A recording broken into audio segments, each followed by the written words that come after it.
Here are a couple of sound level meters, or dB meters, I've collected over the course of the years. The two on the left here came in this case as a kit. One's a normal decibel meter with a range of 30 to 90 dB, with the various weightings you expect with the sound meter.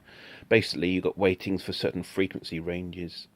So if you were interested in the noise of a factory or something, you use one weighting, and if you use it for just overall sound level, you use the different weighting. I think it's A for measuring sound level in like a factory or something like that, and the other reading is C weighting, which is used for sort of like an overall frequency response from sort of like 20 hertz to sort of 15 kilohertz, something like that. It's got a couple of other modes as well. It's also got a peak hold and an overload indicator. Now, it's a very old bit of kit, this, and this is made by Cirrus, and it's in fully working condition. It's a bit sort of clunky and a bit basic, but it works, and I'll switch it on just to show you. Now let's see. Remember how to do it. It's the on button. No, I won't switch it on. It's got no batteries in it. So, okay. Take my word, that one works. I've taken the batteries out because it's been in storage obviously for so long. This is another Cirrus sound level meter, but this is actually an Octave analyzer, and this is quite an interesting piece of kit because it will actually analyze the sound levels in a particular frequency range. And as you can see here, it does double as a normal sound meter, so this meter here is redundant anyway. So if you switch it on, that becomes a normal sound level meter, and then we just select our range we want. So this is our range control here, and this is our frequency range here. So if we're using the Octave analyzer mode, we select the range we want to look at, but at the moment we're not using Octave analyzer. So we go for a fast sample rate, and let's have a look, and let's go to normal operation and set our range until we get to some sort of meter deflection. You'll see in a minute the meter will respond to my voice like that. So this is a nice piece of kit, very accurate. This has been checked on the calibrator, which I'll show you in a moment, and works really well. And we've got the various different weightings here. That's linear weighting, and that's C weighting. And you can probably see it doesn't make an awful lot of difference in the ranges, but an overall background noise in something like a factory or something, you'd see a large difference. We've got weighting on the meter. We've got the fast response here. We've got impulse, which holds the peak, so it's peak hold, I think, or it actually just, no, it's not actually peak hold, it holds it, for higher, so that your peaks are held on the meter, so it's easier to see a peak, as you can see there. We've got slow response, which is holds the meter falling back slowly, probably more of an average more than anything else, whereas the IMP setting is probably a peak hold. So we're in normal mode at the moment. We've got a maximum range here where it will actually hold the meter, so if the level goes any higher, you see it holds the peak level there. So that's how that works. Now we can go into an Octave analyzer here, and it's an Octave analyzer here. Now you see the meter's falling back because our present frequency response, we're looking for 31 hertz.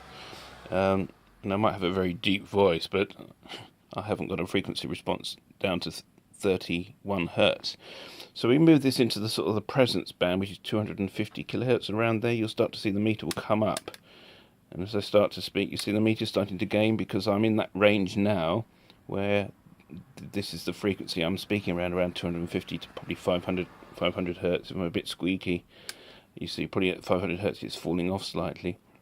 So this is a nice piece of kit, and it's also got various things for calibrating. You've got a peak hold that you can press the reset button on, so you can, once the peak's held on the hold mode, where are we? Max. You can see we go up and up and up. Press the reset button, it goes down again. So good for getting impulse readings of, say, something like an instantaneous crash of something, or something like a large quick impulse. And then you just reset it again after that by pressing this reset button. Get it back down to the background level that you are at the moment. You've got an overload light here to indicate that the amplifier's clipped, and obviously your reading's incorrect. So we've got a wide range, all the way down around to 16 kilohertz, suggesting that the microphone that's on the top is pretty accurate, actually. So this is quite an interesting piece of gear, and this is one of the things I'd probably always hold on to, a sound level meter. I used to do scrutineering for motorcycles and things like that, and that was used to have to check the sound levels of the bikes just to make sure that they were compliant before they went around the racetrack, because some of them were so loud you had to sort of say, no, I'm sorry, you can't, you're going to upset the neighbours. I used to do that. A thing called Festival of 1,000 Motorcycles. I don't know if anyone remembers that. That was at Brands Hatch back in the 80s. Used to be great. Used to sort of, anyone could turn up on a bike. You pay your subscription charge and go around the track a couple of times.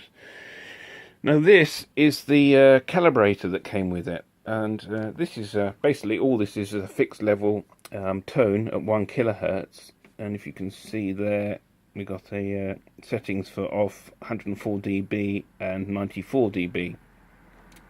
So all that does is produces a constant tone, and you plug that into the microphone. I'll show you that now. So we plug that in to there, like that. Then we switch our tone on.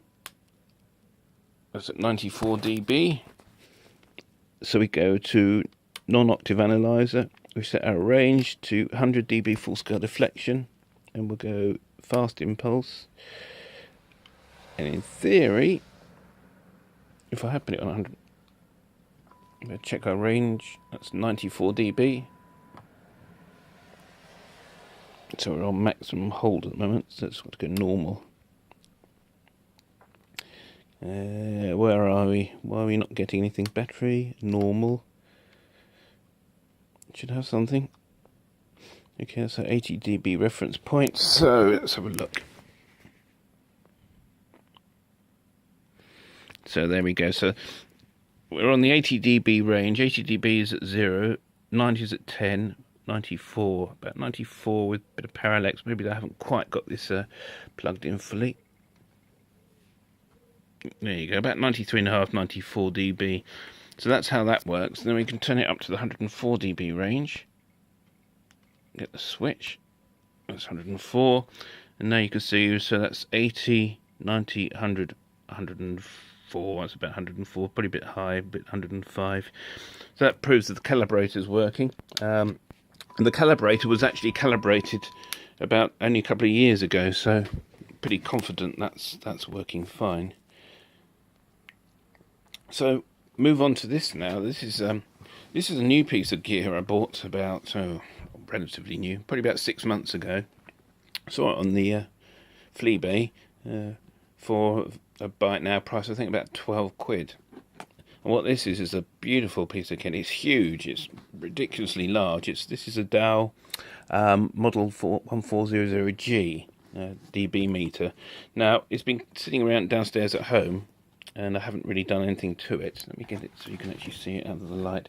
And it's in beautiful condition. It's like mint. I don't think it's ever really been used. So I was going to have a quick look at that and just check its calibration with the calibrator, and just see what sort of state it's in. Let's get it out of the box. Unfortunately, everything like this has to be done handheld. It's not very easy to do it. So basically the same thing. This isn't an octave analyzer. It's just a sound level meter. We've got power button here, battery check, various different weightings as we saw in the other one, and a selection of these switches excuse me, give you the range that you want. So for example, if you want 100 dB range, you press 50 and you press 60, and that will give you where's our 60? 60 and 40 would be the best, and it'll give you 100 dB at this 0 reference point here. Similar sort of thing. This is in beautiful condition. It's huge though, and it's quite interesting about it, how to perform a calibration here. Relative positions for acoustic calibrator of sound level meter type 1400G using falling ball acoustic calibrator type 1417. The ambient noise must be at least 6 dB below the signal level and the falling ball from the falling ball acoustic calibrator. It shows a drawing of how that works. And here's the battery compartment here in a lovely stainless steel cover. It takes a 1C cell, so it only works on 1.5 volts. There's an adapter here for a tripod mount. The microphone's actually removable, so you can fit different types of microphones on there. But it came with this, only came with one microphone, as I think they normally do anyway. Inside is a note saying about you need to take the battery out when you finish with it, which is an excellent idea because stuff like this doesn't get used an awful lot. So it says remove the battery after operation and just check the battery before you use it. We've got a couple of little bags here with mono sort of jack plugs here for taking the information out of the unit and probably putting them through an amplifier or maybe a spectrum analyzer or something like that, even a scope. Let's have a look. We've got in here. We've even got the original ticket that would have come on it there. Look at that. Amazing. Go. 1440G, the model, the serial number, and basically make sure you use batteries of the right type. You know, they look pretty obvious things. There's a little paper bag. I don't know what that had in it. There's nothing in it now. Oh, 1 minute. There's some other little bits in here. I don't know what these are. Let's get them out. Oh, the key for the locking the thing away, which is quite quaint. So let's have a quick look at this. See if I know it works. I've powered it up before and it works, and we're just powering it up now. And what I want to do is just do a calibration run on it and just see if it's reasonably accurate. There's no reason to think it shouldn't be. I wouldn't have thought these things drift out with age, particularly. So let's have a look on the back, see if we can find anywhere where we can do calibration. It looks like it's that hole there. I think I can see a screwdriver slot in there. Okay, so let's try it. Set our calibrator again to... Oh, will that fit? Oh, it looks like... Look, come off. Oh, that's removable. So this is difficult to do one-handed. So I'm going to set our calibrator again to 94 dB. Fits perfectly. Fits like a glove. So that's onto the calibrator. So let's just check our position. So we've got 94 dB at 0. So what we need to do is we have 50, 60, 70 to 94. Oh, there you go, and it's showing 95.5 dB. And funny enough, it could still just about pick my voice up. Can you see the meter moving when I'm speaking? So let's just try it. Let's just see if we can bring it back to 94 dB. And then what we'll do is we'll check it at 100 dB. Let's see what that's like. Just find a screwdriver.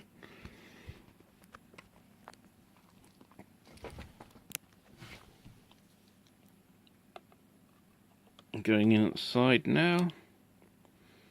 Find the slot. Feels like it there. I've got slow measurement on. It's a bit laggy, this. Let's turn that slow off. What weighting are we using? It shouldn't make any difference because we're right in the middle of the weighting range anyway, so try again. Let's just check our ranges actually, because I'm not 50, 60, 70, 80, 90. Yeah, 90 dB at the 0 point there. So 94 should be just there. Can't quite get it down to 94. Let's go to 100. So we're now at 104. So we're at 10 dB up. So let's go 60. It should bring us to 104, which it is. It's pretty close, isn't it? It's 104.5 dB. I'm not sure what the tolerance is on the calibrator, but it's working fine. You know, it's giving us a sensible figure.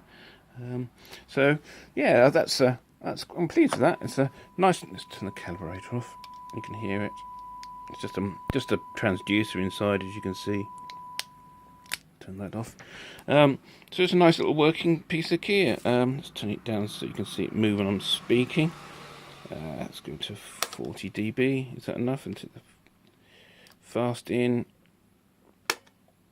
And you can see it's extremely sensitive, even though I'm sitting quite a way away from it.